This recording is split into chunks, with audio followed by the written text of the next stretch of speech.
So here at level 4 in this Goodfoot quest of motivating your people, what are we looking at? We're looking at how to be a model of motivation for others in your team. And motivation is infectious, and your team will copy you. They will model you.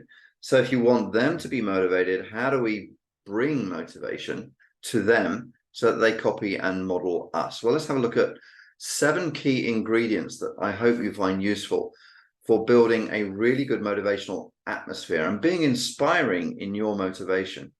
Now, these 7 things are not big things. They're small things that you could put in from time to time, which gradually build up a sense that you're a motivated person yourself and your team are copying you. So how do we inspire? Well, the first point is, of course, be positive.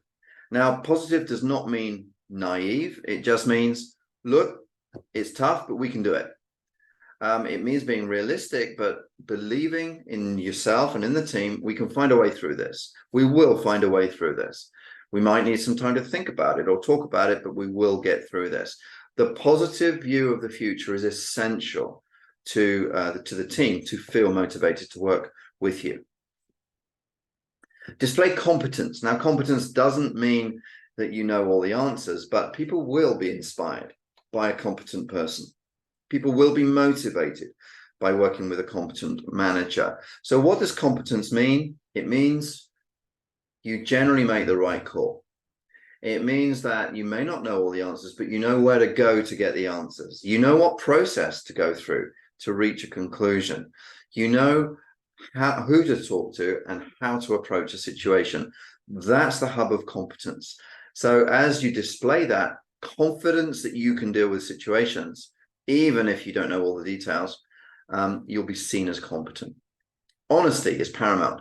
People are motivated by others who are telling the truth, and one of the ways to be motivated is to tap into the honest view of life from the other person. If they see an honest view of life from you, a great way to do this, by the way, is to be honest about what you're good at, sure, but also be honest about what you're not so good at. I do remember in one team, I had somebody in the team called Sue, who was great. And I said to Sue, I'm not that good at getting the detail out of these documents. Could you help me out with this?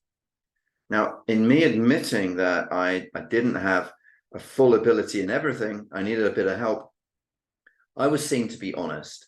And Sue gladly got involved in that example. That was after many years when I thought as a manager I had to just show that I knew everything, and that was a big mistake. Be fundamentally honest.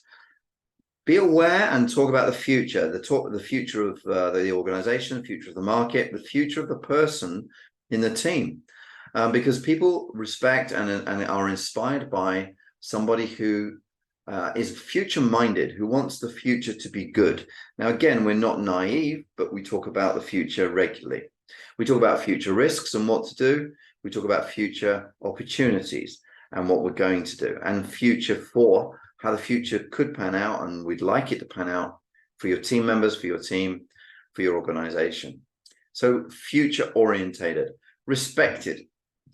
So here's the fundamental aspect of being respected by the team, which is avoid dumping your problems on them. You are no doubt see senior staff, you might get kicked around a bit, you come back to the team and you really want to unload. Avoid that if you can. Give a calm and a thoughtful analysis. How was the meeting, Mark? And you might say, if you've been kicked around, look, it was really tough. Manager wasn't in a good mood today. This is what we're going to do. You're protecting your team from all of the pressures that you might have, and that develops a huge sense of respect in the team. Listen to the team.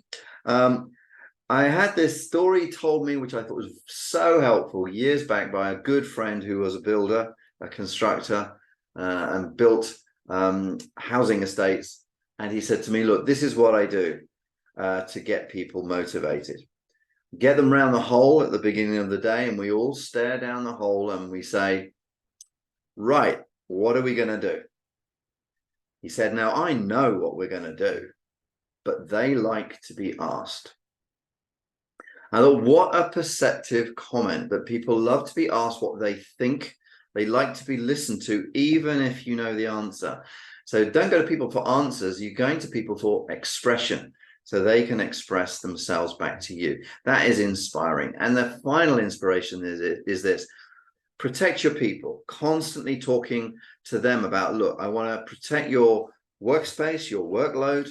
I want to protect the kind of work that you do.